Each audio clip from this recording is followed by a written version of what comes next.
The moment sugar hits your small intestine, it doesn't wait. Glucose is designed to move fast. Within minutes, it crosses the intestinal wall and enters your bloodstream directly. Your blood sugar begins to spike. This is where your pancreas gets the alarm call. Think of your pancreas as a fire station sitting right next to a dry forest. The moment it detects rising glucose, it releases insulin immediately, aggressively, because high blood sugar is an emergency. Your cells need fuel, but too much glucose floating freely in the bloodstream is toxic. It has to be clear now. Here is where the damage to your blood vessels begins, and most people have no idea this is happening. Your blood vessels are lined with a single layer of cells called the endothelium. Think of it as the Teflon coating inside a high-quality pan. When this coating is intact, blood flows past it without friction. Smooth, silent, perfect, but glucose at high concentrations is abrasive. It directly damages this lining through a process called glycation, where sugar molecules literally attach themselves to proteins, bending and warping them. This is the same chemical process that turns a fresh grape into a raisin. It's happening right now inside your arteries.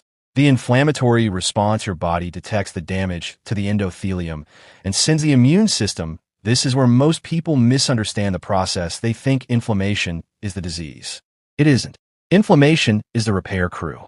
The problem is when the repair crew never stops working as glucose continues to flood the bloodstream. Inflammatory signals called cytokines are released. White blood cells arrive at the damaged vessel walls. They begin patching the micro tears caused by glycation. LDL cholesterol is dispatched like spackle to fill in the damaged areas. You feel none of this. You're probably still sitting at your desk, completely unaware that a construction zone has opened up inside your arteries. But here is the critical detail, the one that separates a young, healthy vessel from one heading toward disease. In a healthy young person, this repair process is efficient. The inflammation turns on, the patch gets applied, the inflammation turns off. Clean, quick, done. But in someone who spikes their blood sugar repeatedly 3 meals a day, every day, for decades, the repair crew never clocks out. The inflammation becomes chronic. The patches pile on top of patches. This is early-stage atherosclerosis.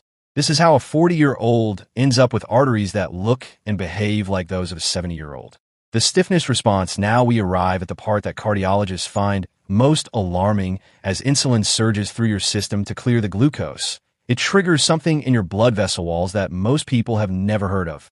It causes them to contract. Your arteries are not rigid pipes. They are alive. They expand and contract, constantly responding to blood flow, to stress hormones, to temperature. This flexibility is called vascular compliance, and it is one of the most important measures of cardiovascular health. When insulin spikes, a molecule called endothelium, is released. Its job is to make blood vessel walls contract and stiffen. Think of a garden hose being squeezed from the outside. The pressure inside goes up. The flow becomes turbulent. The walls experience more mechanical stress. Studies using ultrasound technology measuring what is called flow-mediated dilation show a measurable reduction in arterial flexibility within 30 to 60 minutes of a high-sugar meal.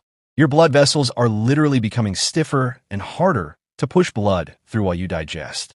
This is why blood pressure rises after a high-sugar meal. This is why people with chronic high blood sugar have stiff arteries that crack and split under pressure, leading to strokes and heart attacks that seem to come without warning. The myth. But I feel fine. Here is where the science separate from the instinct. The skeptics will say, I eat sugar all the time and nothing bad happens. I feel great. And they are right in the short term. This is the biological trap. Your body is so efficient at adapting that it will mask every single one of these processes until the damage is built up for years or decades. Your endothelium will keep repairing itself. Your immune system will keep patching. Your heart will pump harder to push blood through stiffening arteries. The adaptation is remarkable. And then one day, a plaque ruptures. A vessel can't repair fast enough. A blood clot forms. The first symptom of cardiovascular disease for 50% of people is a heart attack. They felt completely fine the day before. What you do with this information. Step 1 is awareness, not fear. You cannot feel this damage in real time, which means you have to think upstream. Every time you eat something with high amounts of free sugar, not whole fruit, not complex carbohydrates, but refined sugar and high fructose corn syrup, this process activates. Step 2 is the buffer. When you eat sugar alongside fiber, fat, and protein, the rate of glucose absorption slows dramatically. The spike becomes a gentle rise. The endothelium has time to adapt. The inflammatory response is proportionate, not explosive. This is why a whole apple is categorically different from apple juice. The fiber is the buffer. Step 3 is the window.